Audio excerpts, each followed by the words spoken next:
IT job కోసం try చేస్తున్నారా? Coding tutor లో ట్రైనింగ్ తో పాటు స్టైఫండ్ అండ్ 100% జాబ్ గ్యారంటీ. నమస్తే, వెల్కమ్ టు సుమన్ టీవీ. నేను మీ సాయి.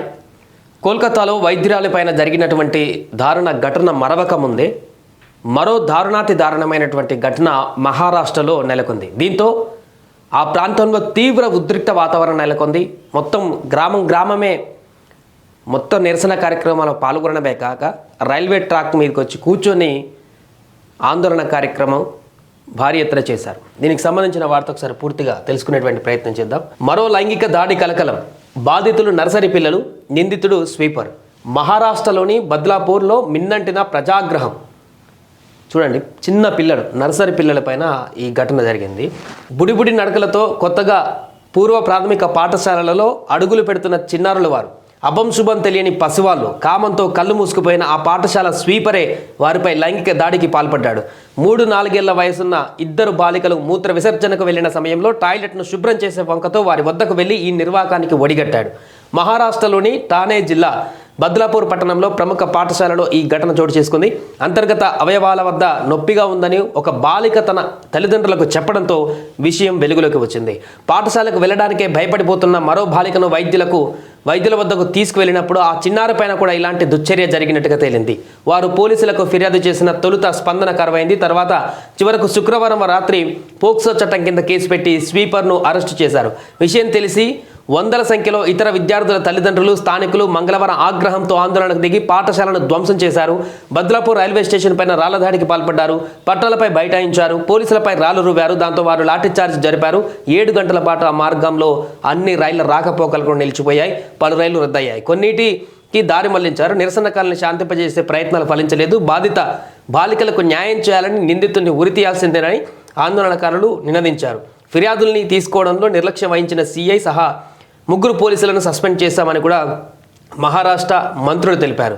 చూడండి, ఇది నిన్న బద్లాపూర్ రైల్వే స్టేషన్ వద్ద పట్టాలపైన ఆందోళన చేస్తున్నటువంటి దృశ్యం. ఇది పూర్తిగా ఎవరైతే ఆ స్కూల్లో చదువుతున్న పిల్లలు, వారి తల్లిదండ్రులు, వారి సన్నిహితులు, ఆ ప్రాంతంలో ఉన్నటువంటి మిగతా స్థానికులు, ఇప్పుడు ఒక ఘటన జరిగింది కోల్కతాలో. అలాంటి సందర్భంలోనే పసిపిల్లలపైన జరిగినటువంటి దాడిని జీర్ణించుకోలేక ముక్తఖండంతో ఖండించడానికి ఏకతాటిపైకి వచ్చినటువంటి పబ్లిక్ వీళ్ళంతా మొత్తం రైల్వే ట్రాక్ మొత్తం బ్లాక్ చేసి అక్కడ ఆందోళన చేశారు.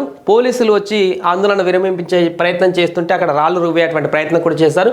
దాంతో పోలీసులు కూడా లాఠీ చార్జ్ చేశారు. దీంతో అక్కడ కొంత ఉద్రిక్త పరిస్థితి కూడా నెలకొంది నిన్న. సో విచారణకు సిట్. నిందితులపైన కేసు నమోదు చేయాలని పోలీసులకు ఆదేశించినట్లుగా మహారాష్ట్ర సీఎం ఏక్నాథ్ షిండే వెల్లడించారు. ఘటనపైన విచారణకు రాష్ట్ర ప్రభుత్వం సిట్ ఏర్పాటు చేసింది. మహిళా ఐపీఎస్ అధికారిని ఆర్తి సింగ్ నేతృత్వంలో విచారణ జరుగుతుందని ఉప ముఖ్యమంత్రి దేవేంద్ర ఫడ్నవీస్ కూడా తెలిపారు. కేసు విచారణ ఫాస్ట్ ట్రాక్ కోర్టులో జరిగేలా చూస్తామని చెప్పారు. పోలీసుల దర్యాప్తులో భాగంగా పాఠశాల నిర్వహణ లోపాలు బయటపడ్డాయి. బాలికల టాయిలెట్ నిర్వహణ కోసం పనిచేసిన మహిళలను కేటాయించలేదని, పలు సీసీటీవీ కెమెరాలు పనిచేయడం లేదని వెల్లడింది. ఆందోళనపైన స్పందించిన జాతీయ బాలల హక్కుల పరిరక్షణ కమిషన్ దర్యాప్తు నిమిత్తం బద్లాపూర్కు బృందాన్ని పంపాలని నిర్ణయించింది. ఘటనపైన పాఠశాల యాజమాన్యం తీవ్ర విచారం వ్యక్తం చేసింది. ప్రిన్సిపల్ను, బాధిత పిల్లల క్లాస్ టీచర్ను, 2 సిబ్బందిని సస్పెండ్ చేసింది. సో ఇంత దారుణమైనటువంటి ఘటన చూడండి. ఒకవైపు అక్కడ ఒక వైద్యురాలపైన దారుణం జరిగి ఇలాంటి ఘటనలు జరగకుండా చర్యలు తీసుకోవాలంటూ, ఆ నేరస్తుల్ని శిక్షించాలంటూ దేశవ్యాప్తంగా ఆందోళన కొనసాగుతుంటే మహిళలకు రక్షణ కరువవుతుంది, వారు బయటికి వెళ్తే సురక్షితంగా ఇంటికి వచ్చేటువంటి పరిస్థితి లేదని ఒకవైపు అన్ని రాష్ట్రాల్లో ఆ నిరసనలు కొనసాగుతుంటే, మరొక వైపు మహారాష్ట్రలో జరిగినటువంటి తంతిది. చిన్న పిల్లలు అంటే స్కూల్కి చిన్న పిల్లల్ని పంపించడానికి కూడా భయపడేటువంటి పరిస్థితి ఇలాంటి వ్యక్తుల వల్ల. పాపం 4-5 సంవత్సరాలు నర్సరీ చదివే పిల్లలంటే ఎంత చిన్న పిల్లలు, ఆ పిల్లలపైన ఈ దుర్మార్గుడు చేసినటువంటి ఘటన ఇది. ఇలాంటి వాళ్ళని అసలు ఈ విచారణని ఈ జైళ్ళలో పెట్టడము, ఈ లెంతీ ప్రాసెస్ కూడా చేయకుండా అప్పటికప్పుడే శిక్షించేటువంటి ప్రయత్నాలను చేయాలి. ఎప్పుడైనా కూడా ఇలాంటి ఘటనలు చేయాలనేటువంటి ఆలోచన వచ్చేవాడికే భయం కలిపే విధంగా శిక్షలు ఉండాలి. అలాంటప్పుడే ఎవరు కూడా ఇలాంటి దిక్కుమాల పనులు చేయకుండా ఉంటారు.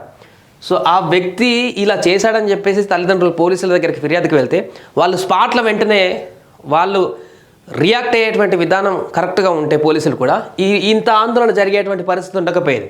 వారు నిర్లక్ష్యంగా వహించారు కాబట్టే మిగతా పేరెంట్స్ అందరికి కూడా ఒకరికొకరు ఇదంతా చెప్పుకోవడంతో వారందరూ కూడా తీవ్ర ఆగ్రహానికి వ్యక్తమై ఈ ఆందోళనకు కారణమైంది. ఏదేమైనా కూడా వరుసగా జరుగుతున్నటువంటి ఘటనలు అయితే చాలా ఆందోళన కలిగిస్తున్నాయి. పిల్లలపైన, మహిళలపైన చిన్న పెద్ద అని తేడా లేకుండా ఇలాంటి దుర్మార్గులు చేస్తున్నటువంటి ఘటనలు అయితే తీవ్ర ఆందోళన కలిగిస్తున్నాయి.